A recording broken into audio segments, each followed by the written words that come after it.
নিশ্চয়কৈ ৰাজদীপ 4:40 সেয়া আচলতে নিৰ্ধাৰণ কৰা হৈছিল প্ৰায় 12 বজাত সময় আৰু 12 বজাত আমাক যি ধৰণে সময় দিছিল মই কিছু সময় পূৰ্বেও যি এয়াৰপৰ্ট কৰ্তৃপক্ষত তেওঁলোকৰ সৈতে কথা পাতিছিলোঁ প্ৰায় 5 মিনিট পূৰ্বে আৰু তেওঁলোকে উল্লেখ কৰিছে যে বৰ্তমান পৰ্যন্ত 12 বজাৰ সময়ত 12 বজাৰ পিছত কোনো ধৰণৰ যি সময় পিছুৱাৰ কোনো ধৰণৰ বৰ্তমানলৈকে খবৰ নাই বুলি উল্লেখ কৰিছে অৰ্থাৎ 4:40 প্ৰধানমন্ত্ৰীৰ যিখন যি বিশেষ বাহন সেই বিশেষ বিমান আহি অৱতৰণ কৰিব বিমানবন্দৰত গতিকে বিমানবন্দৰত আহি উপস্থিত হোৱাৰ পূৰ্বে দেখা পোৱা গৈছে খুব সুন্দৰ অনুশীলন 25টাকৈ ৰাজ্যৰ লগতে ওচৰ চুবুৰীয়া যি ৰাজ্য আছে সেই ওচৰ চুবুৰীয়া ৰাজ্যৰ কেইবাটাও দল নৃত্য বা যি সাংস্কৃতিক দল আহি উপস্থিত হৈছে আৰু 25টাকৈ বিভিন্ন জনগোষ্ঠীয় যি নৃত্য সেই নৃত্যৰে ৰজন জনাইছে বৰ্তমান যি বিমানবন্দৰৰ পৰিৱেশ আমি আগুৱাই যাবলৈ চেষ্টা কৰিম যে যিহেতু 25টাকৈ যি জনগোষ্ঠীয় যি নৃত্য সেই নৃত্য গীতৰ ইয়াতে সমাহাৰ ঘটিব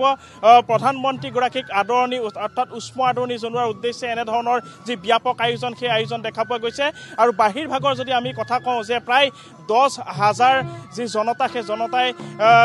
মোদীক উষ্ম আদৰণি জনাব সমান্তৰালকৈ দেখা পোৱা গৈছে যে বিমানবন্দৰৰ যি চৌদিশ সেই চৌদিশত বৰ্তমান দেখা পোৱা গৈছে যে যিহেতু যি ভূপেন হাজৰিকাৰ শতবৰ্ষ যি জন্ম শতবৰ্ষ উপলক্ষে প্ৰধানমন্ত্ৰীগৰাকী আহি উপস্থিত হ'ব বা দুদিনীয়া কাৰ্যসূচীৰে অসমলৈ আহিছে গতিকে এই যি ক্ষণ প্ৰধানমন্ত্ৰী আগমনৰ প্ৰাকখনতে এই ধৰণে দেখা পোৱা গৈছে পূৰ্ণ প্ৰস্তুতি দেখা পোৱা গৈছে আৰু বিভিন্ন জনগোষ্ঠীয় নৃত্য আমি যদি বিপৰীত দিশৰ যি দৃশ্যাংশ সেই দৃশ্যাংশ দেখাবলৈ চেষ্টা কৰোঁ যে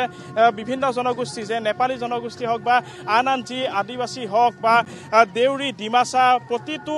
জনগোষ্ঠীৰ যি নৃত্য সেই নৃত্য এই ধৰণে প্ৰদৰ্শন কৰা হ'ব আৰু সেই প্ৰদৰ্শন কৰাৰ উদ্দেশ্যে দেখা পোৱা গৈছে যে যি বিমানবন্দৰৰ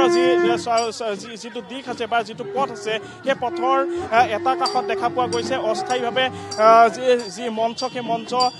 দেখা পোৱা গৈছে আৰু সেই মঞ্চতে এই ধৰণে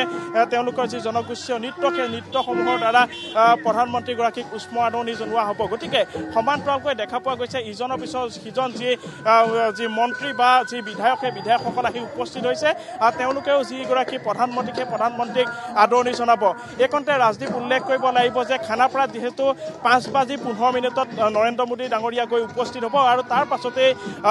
ডক্টৰ ভূপেন হাজৰিকাৰ যি জন্ম শতবৰ্ষৰ অনুষ্ঠান সেই শতবৰ্ষৰ অনুষ্ঠানত শ্ৰদ্ধাঞ্জলি জনাই তাতে অনুষ্ঠান আৰম্ভ হ'ব গতিকে এই যি অনুষ্ঠান সেই অনুষ্ঠানত প্ৰায় 1200 শিল্পীয়ে যিহেতু 14টাকৈ ভূপেন হাজৰিকাৰ কালজয়ী গীত পৰিৱেশন কৰিব প্ৰধানমন্ত্ৰীৰ সন্মুখত আৰু সমান্তৰালকৈ এখন বিশেষ গ্ৰন্থ আজি উন্মোচন কৰিব যিখন গ্ৰন্থ লিখি উলিয়াইছে জনপ্ৰিয় লেখিকা অনুৰাধা শৰ্মা পূজাৰীয়ে প্ৰায় 250 পৃষ্ঠাজোৰা যিখন গ্ৰন্থ সেই গ্ৰন্থখন 23টাকৈ ভাষাত অনুবাদ কৰা গ্ৰন্থ আৰু আজি 22টাকৈ ভাষাত অনুবাদ হোৱা যিখন গ্ৰন্থ সেই গ্ৰন্থখন উন্মোচন কৰিব প্ৰধানমন্ত্ৰীগৰাকীয়ে গতিকে মই আগুৱাই যাবলৈ চেষ্টা কৰিম যে কি ধৰণৰ পৰিৱেশ বৰ্তমান দেখা পোৱা গৈছে বিমানবন্দৰৰ যি চৌহদত ইটোৰ পাছত সিটোকৈ যি জনগোষ্ঠী সেই জনগোষ্ঠীৰ যিসকল নৃত্য সেই নৃত্যৰ বাবে সাজু হৈছে বা প্ৰধানমন্ত্ৰীগৰাকীক আদৰণি জনোৱাৰ বাবে এই ধৰণে সাজু হৈছে ইটোৰ পাছত সিটোকৈ নৃত্য যি অস্থায়ী মঞ্চ ইয়াতে নিৰ্মাণ কৰিছে সেই অস্থায়ী মঞ্চত তেওঁলোকে উঠি বৰ্তমান তেওঁলোকৰ যি অনুশীলন সেই অনুশীলন চলাইছে আৰু যিহেতু 4:40 আহি প্ৰধানমন্ত্ৰীগৰাকী উপস্থিত হ'ব বিমানবন্দৰত আৰু এই বিমানবন্দৰত উপস্থিত হোৱাৰ পাছতেই এই যি নৃত্য সেই নৃত্যই তেওঁক উষ্ম আদৰণি জনোৱা হ'ব আৰু তাৰ পাছতেই বিমানবন্দৰৰ পৰা খানাপাৰা দিশে ৰাওনা হ'ব 5:15 খানাপাৰাৰ যি অনুষ্ঠান সেই অনুষ্ঠান আৰম্ভ হ'ব ৰাজদীপ